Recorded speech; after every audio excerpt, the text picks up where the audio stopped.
Tinadtad po ng pagpapatrolya ng Philippine Navy ang West Philippine Sea. Nagawa po yan ng ating Navy dahil sila po ay hindi nasindak ng China. At ang pagpapatrolya na yan, mga kaistorya, ay umabot ng nasa 400. Opo, at walang nagawa dyan ang China. Yan ang magandang balita na maihahatid ko sa inyo ngayon at dadagdagan ko pa po mga kaistorya, pinakakasuhan po ng Quad Committee. Nirekomenda nila na kasuhan sina dating Presidente Rodrigo Duterte, Senator Bato de la Rosa at Senator Bongo dahil po mga kaistorya sa mga nasawi o mga biktima sa war on drugs ng dating administrasyon. At ito pa po ang isa pang magandang balita, pinakamalaking Pogo Hub sa Cavite, ipinasara na po. Aba, ay sino kaya ang may-ari nun? Ito po ang ating mga references. Philippine Navy undeterred by China's gray zone tactics in WPS. Philippine Navy holds over 400 maritime patrols, surveillance flights in West Philippine Sea. O, kita ninyo, galit na naman yan ang mga maka-China.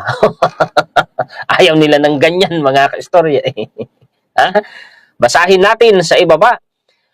The Philippine Navy on Friday reported that for the year 2024, it has conducted 112 air surveillance flights, over 300 maritime patrols, and more than 600 RORE missions in the West Philippine Sea. I would like to emphasize na kailanman ay hindi nawala ang ating AFP sa eksena. We will be performing our mandate despite all the illegal, coercive, aggressive, and deceptive actions ng kabila. Yung kabila na tinutukoy ay ang China. Magpapatuloy tayo. We will not be deterred. Philippine Navy spokesperson Roy Vincent Trinidad said in a televised briefing. Huwag nilang subukan ang tapang ng kasundaluhang Pilipino. Aba ay hasa na hasa ang tapang at kalidad ng mga sundalong Pilipino mula pa sa panahon ng mga Kastila, sa panahon ng pananakop ng mga Amerikano, sa panahon ng pananakop ng mga Hapon, at sa mahigit 50 taong pakikipaglaban natin sa mga rebelding grupo ay subok na subok ang kalidad, ang lakas, ang kakayahan, ang taktika ng mga sundalong Pilipino, kaya kailanman ay hindi yan masisindak ng China. Gusto kasi nitong mga maka-China din na mga kapwa natin Pilipino, aba ay tayo yumuko na lamang, lumuhod sa harapan ng China sa pambubuli dyan sa atin sa West Philippines. Aba ay hindi yun mangyayari, lalo na ngayon sa administrasyon ni PBBM. This, as the Navy said, it remains committed on fulfilling its mandate to protect the country's sovereignty despite Beijing's growing aggression in the West Philippines. Sabi ko na, tinutukoy ay ang China. This statement comes as President Ferdinand Marcos Jr. earlier ruled out the deployment of Philippine Navy warships to counter China's harassment in the disputed waterway. Balik tayo dito sa pinakita ko sa inyo kanina. Philippine News Agency ito mga kaistorya. The Philippine Navy said it is unfazed by China's continued use of gray zone tactics and continues to perform its mandate in the West Philippine Sea, a ranking naval official said on Wednesday. Kailanman hindi iniwan ng Armed Forces ang West Philippine Sea. Lagi pong nagpapatrolya dyan ang Philippine Navy.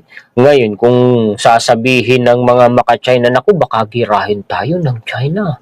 Dahil pinoprovoke natin sila. Kasi ganyan yung panlalaglag sa atin ng mga maka-China. Tayo daw yung nagpo-provoke Ay, alam ng sambayan ng Pilipino na ang China, mga kaistorya, ang nanghimasok ng illegal dyan sa West Philippines. Sila ang nagsimula ng problema dyan Tapos tayo daw po yung nagpo-provoke. Baka daw po girahin tayo. Sige nga. Ay, bakit hindi harangan ng puwersa ng China ang Philippine Navy natin? Bakit hindi nila paputukan yung mga warships natin na nagpapatrolya dyan sa West Philippines kung gusto talaga ng China ng giyera? Wala. Ang hinaharas lang nila ay white sheep natin eh. Mga mangingisda. Iba na kasing usapan pagka Navy na ang kanila pong inatake, mga ka-istorya. At speaking of atake, ay hanggang kwan lang naman eh. Hanggang water cannon lang, military grade laser, hanggang panghaharang lang, pambubuntot, pangraradyo, hanggang ganun lang. Hindi po gumagamit ng armas ni kalibre 38 ay hindi nagpaputok. Bakit? Oras na magpaputok sila, ng baril dyan, giyera na yun. Hindi nila ginagamit yung ganun, mga ka-istorya, kasi wala, takot yan sa giyera. Maniwala kayo sa mga yan, mga ka-istorya. We have always been there. Sa WPS po, hindi humihina yung ating posture, yung ating stand ng ating gobyerno through the different instrumentalities in the maritime domain. Kasama dun ang Philippine Navy spokesperson for WPS, si Rear Admiral Roy Vincent Trinidad uli. Ang kinote nila dito, kumakahol si Baby Amber. Tapang. Pero yung kahol naman ng aso ko, hindi naman nakakatakot, tilit-liti, nakakaawa pa nga. Ano ba ang gray zone tactics na ginagamit ng China? Ito yan eh. Gray zone tactics are defined as acts committed by a state. Yan yung mga ginagawa ng isang bansa, kagaya ng ginagawa ng China dyan sa West Philippine Sea, that are harmful to another state, nakakapanakit, and are sometimes considered to be acts of war, but not legal acts of war. Bakit sinasabing sometimes considered to be acts of war? Pero hindi naman talaga legal na acts of war. Hindi maituturing na legal na acts of war. Hindi matitrigger yung Mutual Defense Treaty kasi ang ginamit lang water cannon. Hindi kanyon. Hindi baril. Hanggang ganun lang, mga ka-istorya. Yun po ang gray zone tactics. Ika nga, the different instrument of national power, kasama doon, diplomacy, political, informational, military, economic. So, dapat maramdaman all instruments of national power, a whole of government, and even a whole of society approach, pati taong bayan. Ayan ang sinasabi ko. Ang problema dito sa terminong taong bayan, hindi kasama dyan ang mga Pinoy na maka-China. Oo, nakakalungkot. Mga ka-istorya. That's what they want to think. They are not in control of the WPS. We are freely performing our mandate of patrolling the seas and the air, of fighting for our sovereignty, of showing the flag. Kumbaga, nandun sila. Nandun tayo. Hindi tayo po. Hindi kayang harangan ng China yung ginagawang pagpapatrolya ng sandatahang lakas natin dyan sa karagatan at sa kalawakan, sa himpapawid, dyan sa WPS. Wala naman silang magagawa. Di nila pwedeng harasin yung mga Navy warship natin. Maging yung mga planes ng atin pong Air Force. Kasi oras na yun na ang kantiin ng China. Malamang giyera na yun, mga ka-istorya.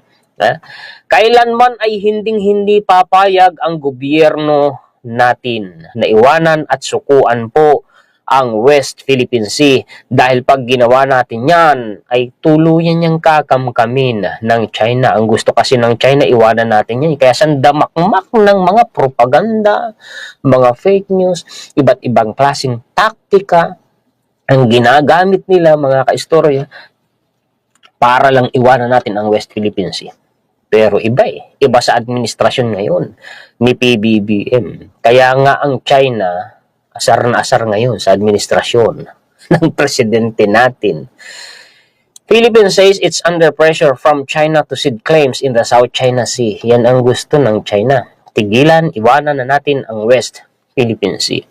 China is putting ever greater pressure on the Philippines to cede its sovereign rights in the South China Sea. Si Secretary Gibo ang may sabi niyan. Di pa ba kayo maniniwala dyan, mga ka-istorya? What we see is an increasing demand by Beijing for us to concede our sovereign rights in the area, he said, adding the Philippines was a victim of Chinese aggression. Tayo ang biktima ha, mga kaistorya, hindi ang China ha. Yung isang maka-China dyan, nakilalang tao pa nga, nagtutulungan daw at nagsasabuatan ang Pilipinas, yung administrasyon ni PBBM, di naman si Speaker. At saka ang Amerika, para daw po mga kaistorya, palalain ang tensyon sa West Philippines. Basta galing sa bunganga ng China, wag na kayong maniwala, mga kaistorya. Walang kwenta yan. Ang totoo, mga kaistorya, na isa pang ebidensya ito na hindi natin isusuko ang West Philippines hanggang sa United Nations. Dinala na ulit yan ng Pilipinas. Yung Bao de Masinloc, mga kaistorya, kung di ako nagkakamali, yan ang Scarborough Shoal. Ito na. House Quadcom wants Duterte Bato go charge over drug war deaths. Ayan na, nirekomenda nga pong kasuhan. O kayo, ang tanong sa taong bayan, payag ba kayo nakasuhan sina dating Presidente Rodrigo Duterte, Senator Bato de la Rosa at Senator Bongo? Sagot lang po kayo dyan sa comment section, mga kaistorya. The House Quad Committee on Wednesday recommended the filing of charges against former President Rodrigo Duterte, Senator Bato de la Rosa, Bongo, among others over the drug war deaths. Kasi yung mga biktima, yung mga natudas sa war on drugs, may mga inosente, may mga bata, may infants. During the Duterte administration, Quadcom lead chairperson in Surigao del Norte, Representative Ace Barbers, said Duterte de la Rosa Go violated Republic 9851 or the Philippine Act on Crimes Against International Humanitarian Law, genocide and other crimes against humanity. Also found liable by the House panel were former police chiefs Oscar Albayalde and Dibold Sinas, retired police colonels Royina Garma and Edelberto Leonardo, as well as former palace assistant Ermina Muking Espino. The Quadcom investigated the deaths linked to the Duterte anti-drugs campaign and the crimes related to the operations of the Pogo. Naka po. Speaking of Pogo, ito yan Mamaya, puntahan natin yan. Isa yan sa ikinadismaya ko, mga kaistorya, sa dating administrasyon. Hindi tayo anti-Duterte, sinuportahan natin sila, pinagtanggol natin sila. Pero pag magkakasakit na kasi sa Pilipinas, hindi na tayo pabor doon. Hanggat maaari, ang sinusuportahan natin ay yung mga halal na opisyal na gumagawa ng makakabuti sa Pilipinas. Okay. Gawa kasi ng dating administrasyon, dambuhalang problema yung Pogo na yan Nasolusyonan na ngayon ng administrasyon. Quadcom's probe all in aid of legislation. Dito binakbakan ng isang mambabata sa House of Representatives, Senator Bato. Oo, mga kaistorya, sabi dito, House of Representatives leaders reminded Senator Ronald De La Rosa that the investigation being conducted by the Quad Committee is in aid of legislation, contrary to the claims of the senator that it is in aid of persecuting former President Rodrigo Duterte. House Committee on Overseas Workers Affairs Chairman and Tingog Party List Representative Jude Asedri said the main purpose of the Quadcom is to hold the people, especially those in government service, accountable for their misdeeds. I think the intention is to hold people accountable to make sure that the laws that we have passed are executed and implemented well. Ang intention ng Quadcom, ay para matiyak na yung mga batas na naipasa ay maipatupad ng maayos. Tama lang naman. I think in this case, we could see that there are many laws cropping up. There are some proposed measures that are being filed, and we could see that the hearings that we are conducting here in Congress are in aid of legislation. Ito lang, puntuhan ko Nakikita ni Senator Bato itong hearing ng Quadcom. Tayo marami nang nakita na tamang dahilan kung bakit, kung paano nagagamit yung in aid of legislation na termino dyan sa Quadcom. Kasi marami na silang legislation, mga kaistorya, na napuntuhan para po maitama ang pagpapatupad ng mga batas at makagawa pa ng mga batas dahil sa mga natuklasang sablay na ginawa ng nakarang administrasyon. Kumpara naman doon po, mga kaistorya, sa Senate Committee inquiry led by Senator Bato de la Rosa, yung tinatawag na punch hole. Gamit na gamit niya noon yung in aid of legislation. Ang target nun si PBBM Tapos yung kanya pang resource persons, eto, may napatunayan ba sila? Anong legislation ang nagawa ng committee na yon ni Senator Bato? Nag-aksaya ng pera at panahon ang Senado doon sa isang bagay na wala naman tayong napala. Gamit na gamit yung in aid of legislation doon. Diba? Mga kaistorya, diba? All of these investigations are in aid of legislation. We are going to formulate laws. Yan sinasabi ko kanina to avoid these things from happening again, Kung Hun said, referring to extrajudicial killings, illegal drug trade, and POGO. Lahat yan. Itong tatlong ito na binanggit dito, extrajudicial killings, illegal drug trade, at POGO, mga problemang ginawa at iniwan ng Duterte administration. Alam naman natin lahat yun. Bukas na aklat yun. Hindi naman yan maitatanggi kahit ng kabilang parlor. Biggest Philippine POGO hub in Island Cove, Cavite closes down. Who owns it? Sino kaya ang may-ari nito? Isinara. Cavite, dubbed as the biggest POGO hub in the country, the Island Cove in Cavite. Dami na nag-comment sa atin yan. Gusto nilang akin pong i-research ito, gawan ko ng dedicated content, ito na nga yung hinihintay ninyo Pinasara na po. Ilang beses matagal ninyo po itong binabanggit sa akin. Ayan siguro naman po matutuwa na kayo ngayon. Closed down in a high-profile ceremony on Tuesday, December 17, with the company official downplaying the owner's link to the family of prominent Chinese junket operator Kim Wong. Yan, Kim Wong pala, mga ka-story. Biruin ninyo, ang lawak nito, 30 hektarya. Napakalaki nga. Kakaiba. Mabuti naman kung ganun. Mga kaistorya, sunod na balita.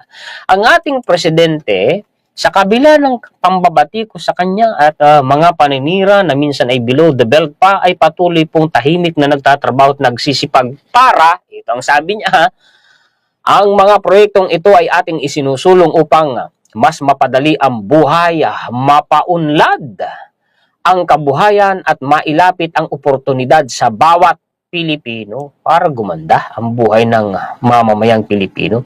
Itong direksyon patungo sa mas maayos at mas maunlad na bukas ang diwa ng bagong Pilipinas. At may kinalaman yan, tingnan ninyo. Resulta ito ng trabaho ng Pangulo.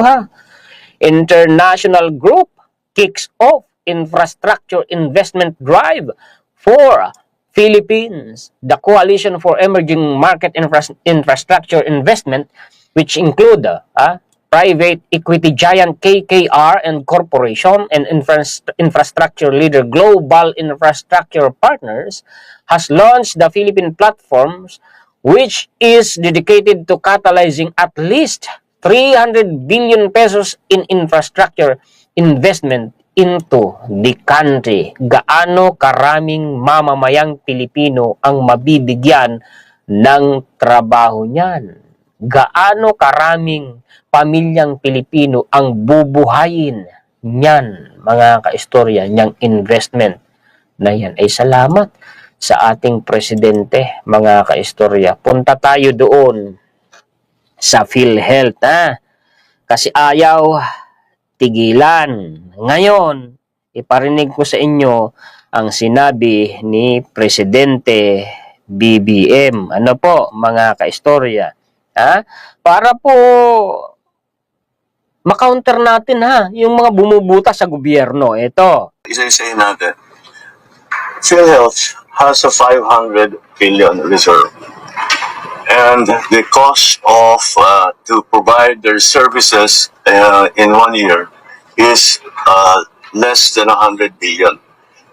So their budget actually for expenditure is in the 260 billion, is 100 and plus billion. So meron pa ring reserve.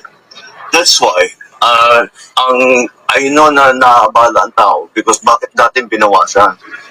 Dahil ang katotohanan dyan ay kung tignan ninyo, kaya binawi ng Department of Finance yung ilang reserve na naman doon na naiwan dahil hindi nagamit yun ng ilang taon. In other words, the PhilHealth has sufficient budget to do all of the things that they want to do. So let's go back the last 2 years. Kung titignan ninyo, ang services na binibigay, ang mga treatment na binabayaran ngayon ng PhilHealth ay nag-expand na ng gusto. We're taking care of many more conditions, many more. We have more dialysis patients. We are attending to more people. That's from the budget of 2023 and 2024. So patuloy, pataas ng pataas. Pati yung pagbayad. Ang payments ngayon natin for cancer, for the other diseases, hundreds of percent ang increase doon sa dati. In other words, kaya ng PhilHealth ang bayaran niya. And the reason why is that we do not want to subsidize it is because it is the subsidy with hook lang doon sa bank account ng PhilHealth, hindi magagamit. Okay. Yung budget, kung di ako nagkakamali, yung subsidiya na dapat sana ilalagay sa PhilHealth, kagaya ng dati, nagkakalaga ng 74 billion pesos kung di ako nagkakamali, hindi na yun ibinigay sa PhilHealth. Wala na yung sagaa. Bakit? Ang dahilan kasi, mga kaistorya, kung bibigyan na naman ng gobyerno ng subsidy ang PhilHealth, hindi ika na yun magagamit. Matitenga lang sa bank account ng PhilHealth, sabi ni PBB. Maraming paggagamitan, mga serbisyo, mga programa at proyekto ng gobyerno na para hindi masayang yung pera, doon na gamitin kaysa matenga. Meron naman palang 500 billion pesos reserve funds ang PhilHealth at ang sabi ni PBBM ay 100 billion pesos lamang ika yung nagagamit ng PhilHealth. Ibig sabihin may humigit kumulang 400 billion pesos pa na hindi nagagamit. Kaya nga pinuna ni Doc Willie Ong yan Alam ni Doc Willie Ong yung 500 billion pesos reserve funds ng PhilHealth, hindi kayan ipunan ng pera yung PhilHealth Oo, tama naman. Ako napaisip din ba, 500 billion pesos, 100 billion pesos ang nagagamit lang. So humigit kumulang may 400 billion pesos. Bakit hindi gamitin yun? Ano yun? Iipunin lang palalag. Ano nga naman yan? Bangko. Yung PhilHealth na nagpapalago ng pera, gamitin nga sana. Para pakinabangan ng taong bayan. Diba? Ang dami-daming nangangailan. Kaya ganyan binabanggit dito ni Doc Willie, mga chemotherapy, for cancer patients. Sana paglaanan din. Although meron na binibigay na tulong sa chemotherapy pero mas palawakin sana. May angiogram na binabanggit dito, angioplasty, heart bypass, CT scan, MRI, PET scan, so on and so forth. Ay kung ibuhos kaya, at least man lang sana yung mga 200 billion pesos pa kung ayaw nilang kahit sana 100 billion pesos man lang matirang reserve fund dyan. Di naman siguro yan magsasara. Totoo yun May 500 billion pesos reserve funds na 100 billion pesos lamang nagagamit. Tapos gusto na naman lagyan ng pera na hindi naman magagamit na matetengga lang. Ayaw tigilan yan ng mga bumabati. Ginagawang tanga ang sambayan ng Pilipino. Kaya wag po kayong basta-basta maniniwala sa mga naririnig ninyo at napapanood ninyo at nababasa ninyo. Ibalansin ninyo, kabi-kabila. mga kaistorya, ha? Para wag po tayong maligaw. Okay, tuloy po tayo. Ito pa, News 5. Ayuda, dinipensahan po ni Speaker Martin Romualdez yung ayuda. Ang sabi niya, ayuda is not charity. It is justice. Dinipensahan ni House Speaker Martin Romualdez ang bilyong pisong alokasyon ng Kongreso para sa financial assistance o ayuda. It is our duty to ensure that no Filipino falls through the cracks, especially in times of crisis, ayon sa House Speaker. Dagdag ng House Speaker, handa ang administrasyon na patunayan kung saan napupunta ang pondo para sa ayuda. Ang may hawak ng pondo, ang mga departamento tulad ng DSWD, DOLE, at Department of Health o DOH, sila ang nagpapatakbo ng programa, hindi ang Kongreso. Yung ayuda para sa mamamayan. O ayan na, binanggit yung mga ahensya. Hindi naman ang Kongreso ang humahawak niyan. Bakit Kongreso ang binabatikos? Parang gustong papagdudahin ang taong bayan. Mga kaistorya, sa Kongres. Ano ang ebidensya nila? Puro lang naman naratibo sila. Puro lang naman mga kaistorya, haka-haka at hinala. Wala namang maipakitang ebidensya. Palagay ko mga kaistorya, mas ito ang dapat puntuhan yung confidential funds. Sasabihin nila, magtanong kayo sa COA, ganito. COA na nga ang may sabi. Kaya nga nakapaglabas ng mga statements ang Kongreso tungkol po dyan sa confidential funds ng Office of the Vice President. Diba, mga kaistorya? O kaya nito, tingnan ninyo. Basahin natin. Walang birth record ang mahigit 1,000. Mahigit 1,000 tao yan, ha? At 300 sinasabing nakatanggap umano sa 500 million pesos confidential fund ng Office of the Vice President. Mahigit 1,000. 1,300 mga kaistorya. Walang record sa PSA. Nakatanggap yan ng 500 million pesos. Ano yun? Inimbento yung pangalan na nilagay sa resibo? Sige nga, mga kaistorya. Ako yung nagiging binabalansi ko lang ang mga balita. Kasi naaawa naman. Hindi porket ayaw mo sa isang politiko, sisiraan mo na. No, wag sanang ganun. May mga Pilipinong ganyan Kahit ayaw mo sa Pilipino, kahit ayaw mo sa politiko, kung magandang ginagawa niya, di, suportahan mo. Diba? Tayo-tayong magkakagatan, anong mangyayari? Diba mga kaistorya? Ayon kay House Speaker Martin Romualdez, principal author ng panukala na bahagi ng Legislative Executive Development Advisory Council or LEDAC, tinutugunan ng 99-year lease bill. Napan po nila ito, maganda yan Yan ay panghatak ng mga foreign investors.